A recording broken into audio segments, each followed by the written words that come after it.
इस वक्त मैं प्रयागराज के बहुत ही मशहूर और 100 साल पुराने कॉफ़ी हाउस में बैठी हूँ। ये वो कॉफ़ी हाउस है जहाँ पर पूर्व प्रधानमंत्रियों ने यहाँ पर बैठकर काफ़ी बड़ी गहन चर्चाएं की हैं और कॉफ़ी पर बातचीत करी है। आप बात कर लीजिए चंद्रशेखर जी की, आप बात कर लीजिए वीपी सिंह जी की, आप बात कर लीजिए शालिग्राम जायसवाल जी की। तमाम लोग इस कॉफ़ी हाउस में आ चुके हैं और आज उसी कॉफ़ी हाउस में इन लोगों के साथ, इन वरिष्ठ लोगों के साथ बैठकर कॉफ़ी पीने का मुझे भी सौभाग्य मिल ही गया। प्रयागराज आए और कॉफ़ी हाउस ना आते तो आना बेकार था। तो नमस्कार बाबू जी, कैसे हैं आप? बढ़िया है जी। आप कैसे हैं सर? बिल्कुल ठीक है। आप सभी को मेरा नमस्कार। आप लोग सब प्रयागराज से ही हैं? हाँ, सब प्रयागराज ही से हैं। अच्छा, और सर आपका नाम क्या है? नसीमुद्दीन। ओके, आपका नाम? जफर अब्बास। थोड़ा सा पास आ जाइए। जफर अब्बास। ओके, आपका नाम? मोहम्मद हारून सिद्दीकी। अच्छा, आपका नाम? अशोक यादव। अशोक यादव। अच्छा, तो कॉफ़ी पर यहाँ पर हम यहाँ बैठे हुए हैं इतने सालों से, मतलब आपने तो तमाम नेताओं को देखा। कांग्रेस देखी, भाजपा देखी, उदय होते हुए देखा, मंडल का मंडल, सब कुछ देखा आपने। अभी क्या लग रहा है, कितना चेंज आ गया? और चुनाव करीब है, कितना चेंज आया पहले की सरकारों में आज में? देखिए, क्या माहौल है? आपकी जो सरकार आ रही है वो अपने विरोधियों को नेस नाबूद खत्म करना चाहती है, जो पहले कभी नहीं होता था। पहले जो सरकार आ रही है या जो सरकार है, जो है या आने वाली जो है वो दूसरे को चांस नहीं देना चाहती। सोचती कि हम ही सिर्फ गोल करें, हम ही हर जगह कन्विंसिंग करें, हम ही प्रचार करें, दूसरे को न प्रचार करने का मौका दें न कुछ करें। ये वर्तमान सरकार की उपलब्धि है। पहले कि दूसरे को काम नहीं करना चाहती। मैक्सिमम जगह अखिलेश और बीजेपी की टक्कर है। अब वोट कैलकुलेशन में आधार पर जो आगे बढ़ जाए। दूसरी चीज़, आपकी अखिलेश का इसलिए हेज रहेगा कि या लोगों को मुख्यमंत्री या ठाकुर बनाना है, मुख्यमंत्री सवर्ण बनाना है, या बैकवर्ड बनाना है।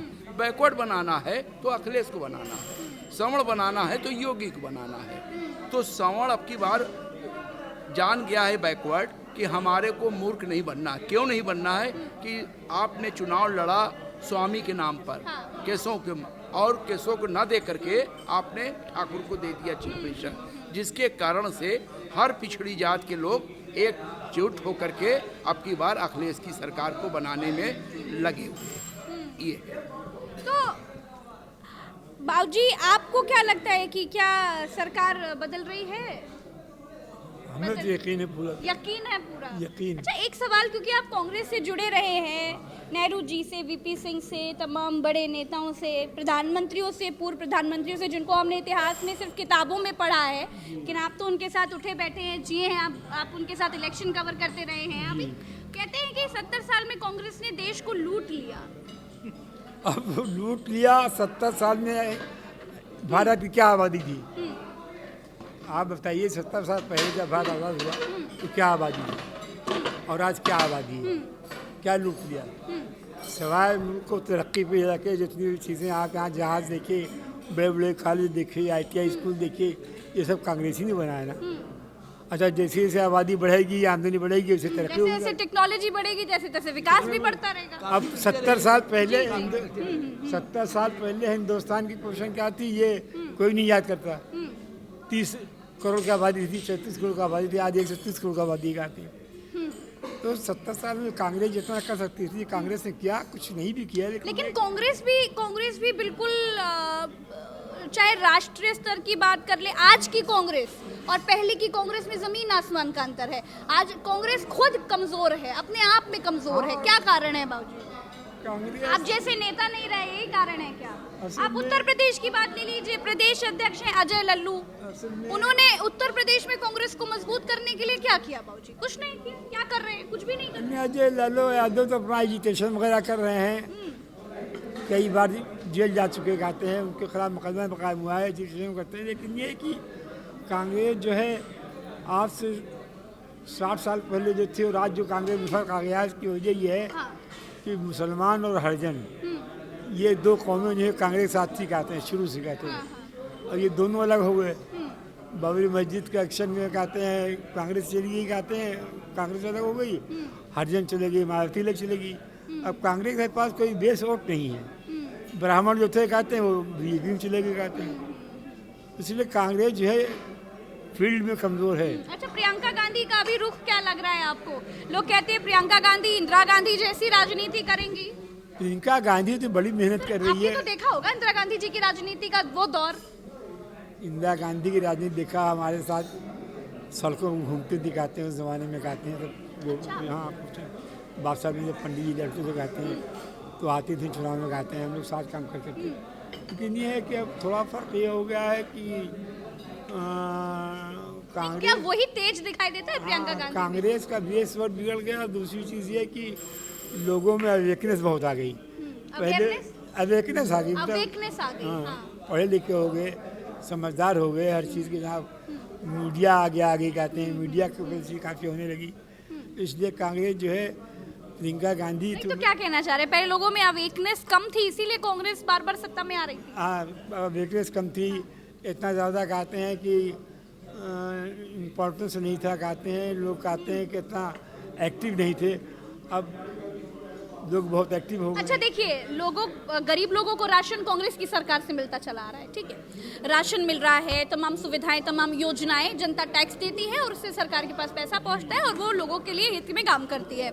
लेकिन आज अगर सरकार राशन भी दे रही है या आम आदमी के लिए कुछ भी कर रही है तो उसका बड़ा प्रचार प्रसार है। पहले तो नहीं होता था ये प्रचार प्रसार। अब चूंकि मीडिया काफ़ी आ गई है, हाँ यूट्यूब आ गया हाँ है, जी।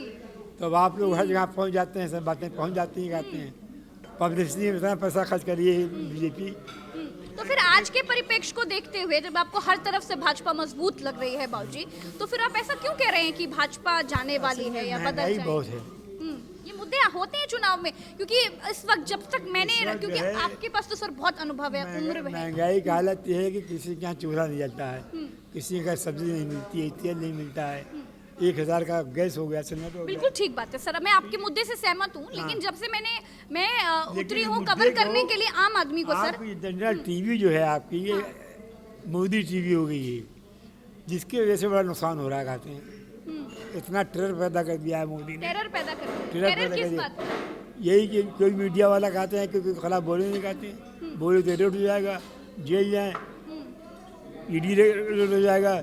इतना दबा दिया है, इतना प्रेशर डाल दिया है। ईडी आईटी सब तो कांग्रेस के दौर से आई है, नेताओं को। कांग्रेस के दौर में तो कम थी। हाँ, कम तो थी। शुरुआत थी, कहते हैं आईटी के तो लाए राजीव गांधी लाए, राजीव गांधी के बाद से आईटी ज्यादा आया, कहते हैं सीखने को तो मिला कांग्रेस से ही भाजपा हाँ, को। आज भाजपा उसी रास्ते पर है जिसमें कांग्रेस है, तो अब जिसमें वो कांग्रेस ही, माफ कीजिए। उसका फायदा उठा रही अच्छा है। बाबूजी, एक सवाल मेरा है आपसे कि जब से मैंने, मतलब मेरी तो बहुत कम उम्र है आपसे, आपने बहुत अनुभव है, बहुत जानकारी है, लेकिन जब से मैंने कवर करना शुरू किया है, ये देखा है कि आम आदमी जब चुनाव का समय होता है, भले उसके पास रोटी ना हो खाने को, लेकिन उसको ये याद रहता है कि मैं मुस्लिम हूँ, मैं हिंदू हूँ, मैं हरिजन हूँ, मुझे इनको वोट देना है, मैं मिश्रा हूँ या पांडे हूँ, तिवारी हूँ, उपाध्याय हूँ, तो मुझे इनको वोट देना है, या मैं यादव हूँ तो मुझे इनको वोट देना है।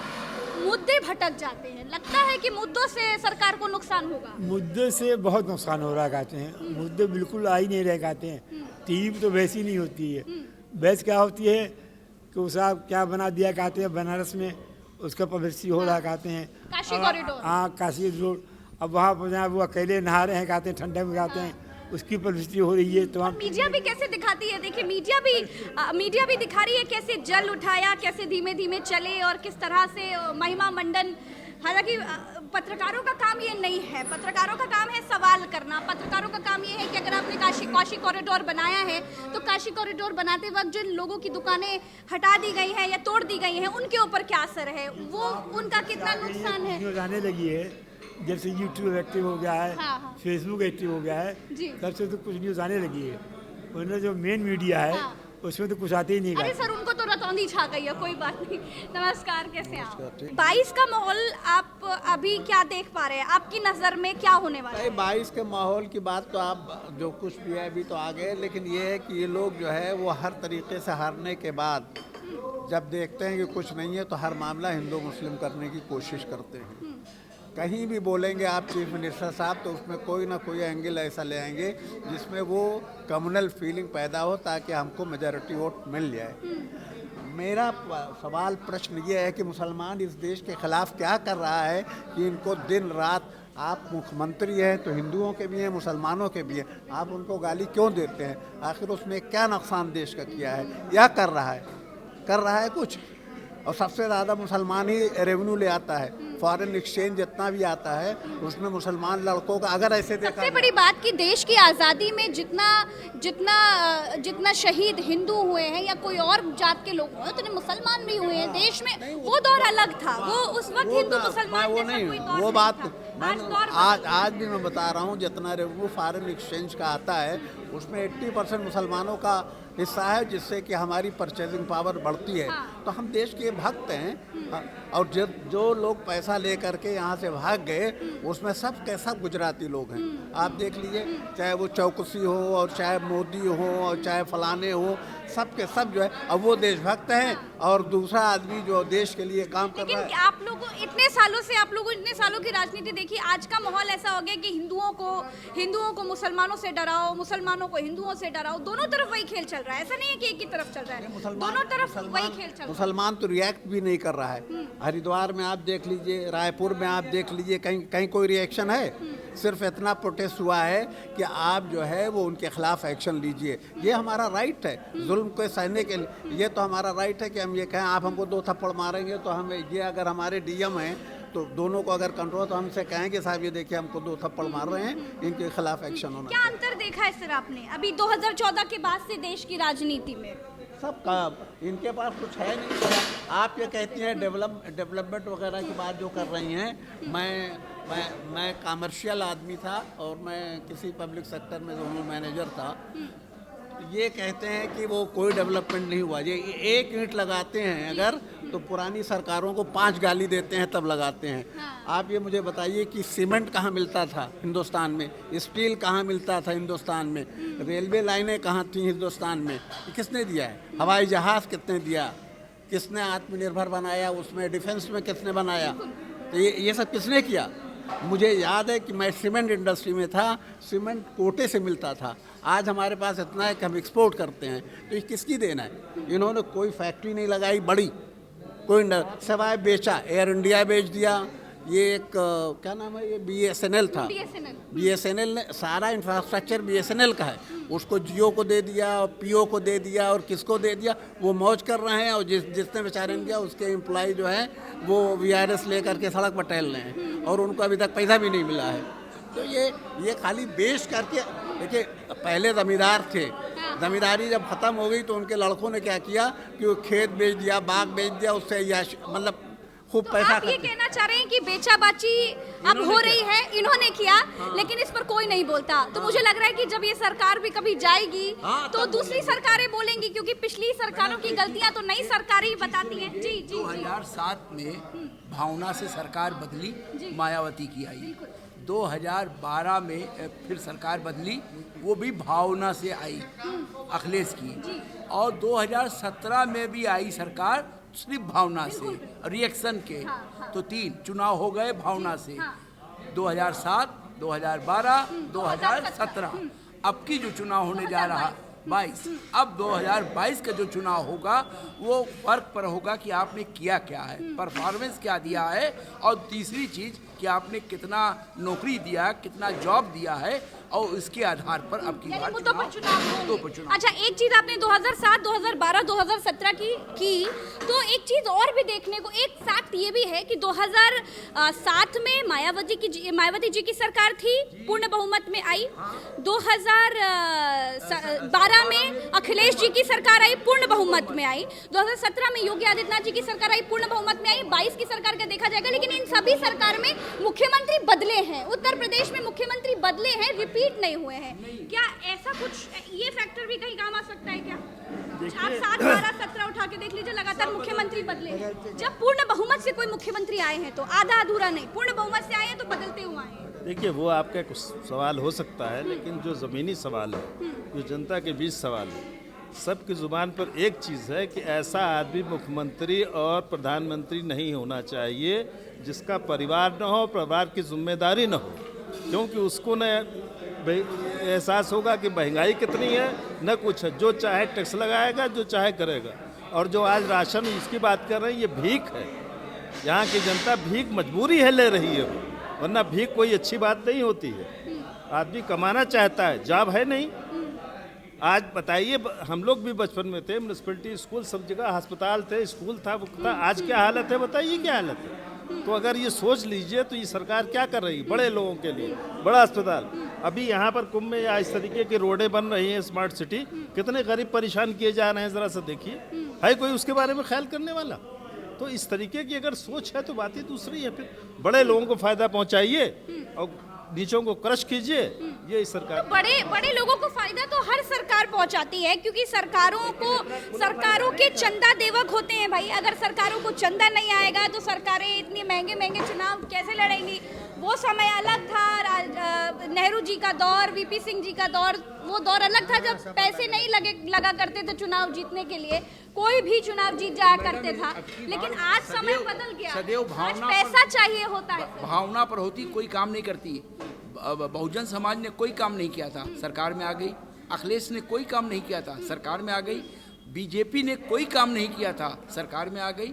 क्योंकि शमशान कब्रिस्तान ये सब तो हुआ, ये सब तो हुआ। हाँ, शमशान हुआ। मंदिर की बात हुई, कहा गया मंदिर भावनाओं पे ये भी गवर्नमेंट भावनाओं पे आई है। 22 की गवर्नमेंट भावनाओं पे आएगी। हाँ बिल्कुल आएगी भावनाओं। अच्छा, कौन सी गवर्नमेंट आ रही है आपके हिसाब से? क्या कहता है अभी आपका पोल? अभी तो अखिलेश का लग रहा है कि बारी है, अब आगे देखिए क्या होता है। जी। तो इस वक्त मैं जो एग्जिट पोल कर रही हूँ वो coffee house, Indian coffee house, जो कि इलाहाबाद, माफ कीजिएगा, नया नाम है, प्रयागराज का बहुत ही पुराना 100 साल पुराना कॉफी हाउस है।